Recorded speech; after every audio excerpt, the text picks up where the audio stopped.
Well,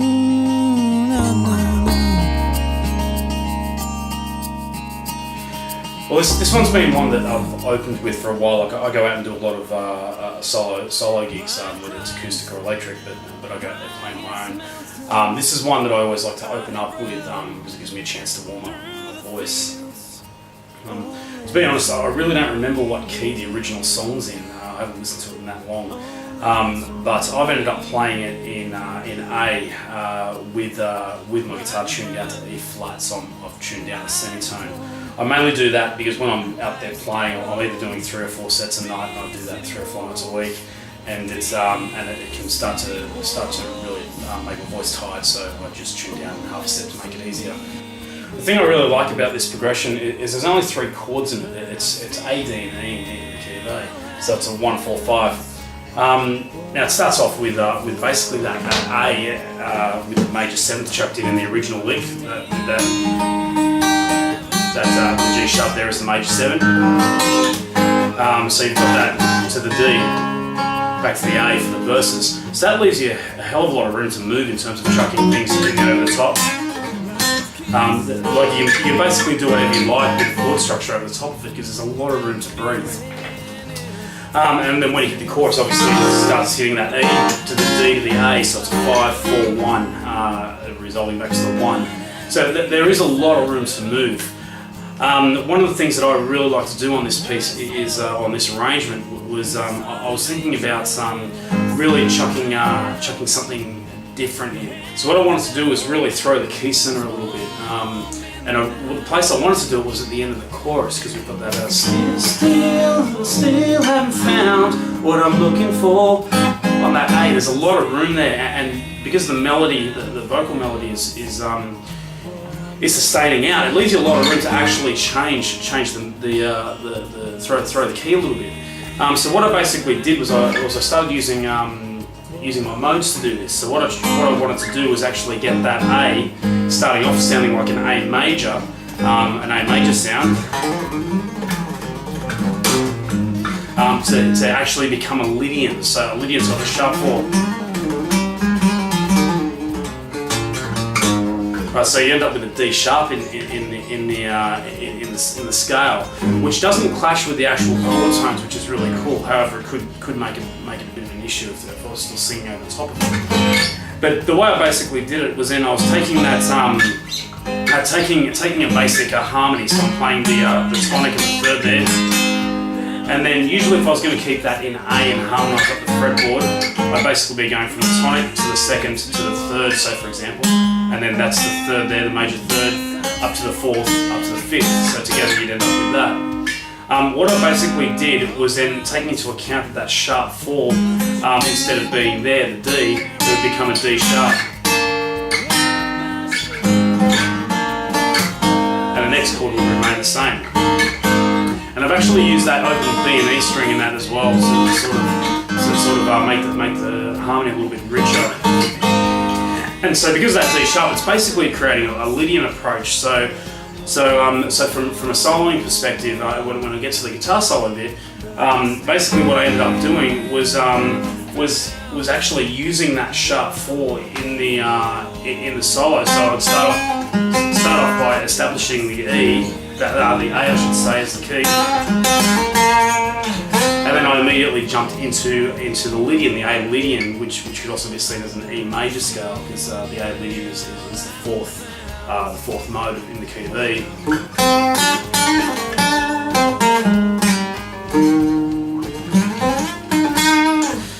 So I'm really playing around with that sharp 4. I really like the sound of that, and it's something that I've always really liked.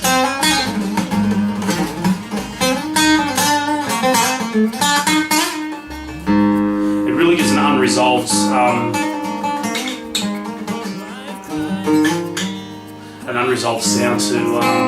to a chord, which can really make it pop when you're doing the solo. It's just the hard part is actually then resolving it back into the A. So I think I did that with in this solo. I think I did it with a run.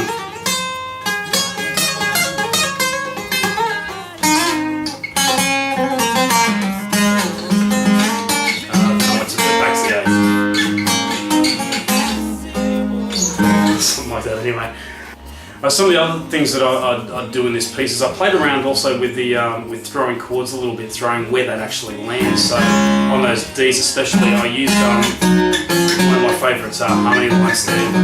But what I do is I actually hold that on a bit longer than usual before jumping to the A. I think it was in the second verse actually. To get really some of those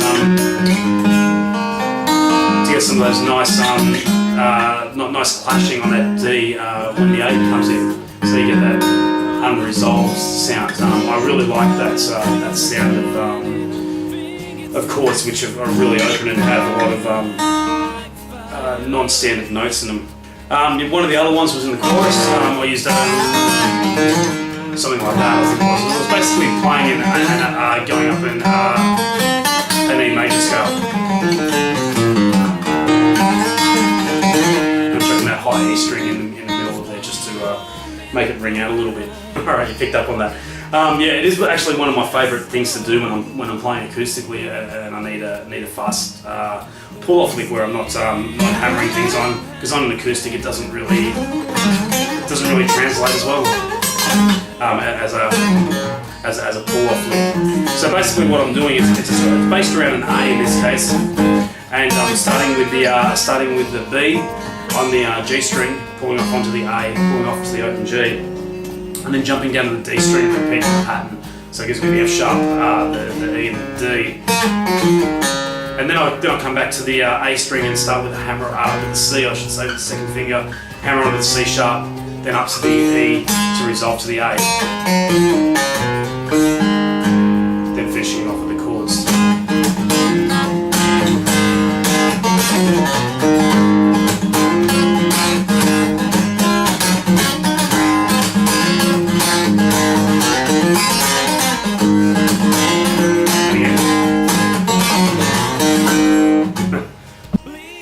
It's a weird chord actually. It's starting with that A, and basically what I do is the riff itself.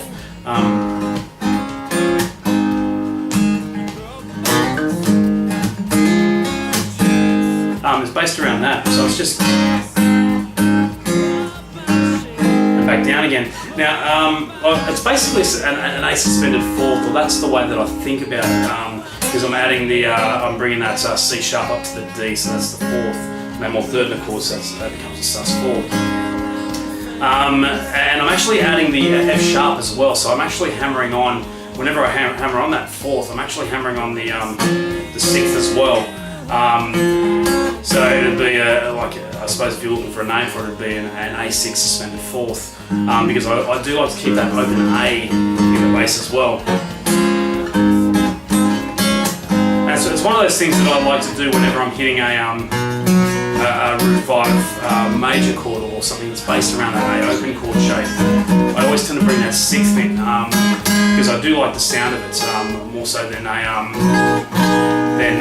standard major. I don't tend to actually play straight majors. I tend to use suspended or sixth or something in its place. Yeah, so in any case, yeah, I'm slamming onto that F sharp and also to that D to get that sixth suspended fourth shape. So that's what the whole major is based around.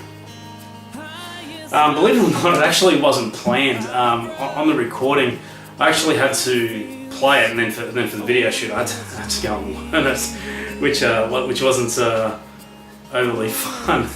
But yeah, because it's my thought process when playing chords. I do tend to have a rough sketch of what I'm going to do, but I never tend to play the same thing twice. I tend to really muck around with it and improvise. I actually have just as much fun improvising around chords and chord shapes and chord progressions as I do when I'm doing a solo. If not, I actually enjoy mucking around with chords a little bit more, because it leaves a lot of places to go. So yeah, it wasn't planned, but it does show you a little bit into my thought process. So I've got all these tools that I use, whether it's suspended shapes or different embellishments using the open string chord shapes, so moving it up down the neck using octave runs or harmony notes or whatever, to really make a chord jump out. I am used to playing in a one guitar band. I've always been the only guitar player, so I'm sort of filling out the rhythm along with the lead parts at the same time. So my rhythm parts ended up always being probably a little bit busier than you would do if you were playing a 2-guitar band.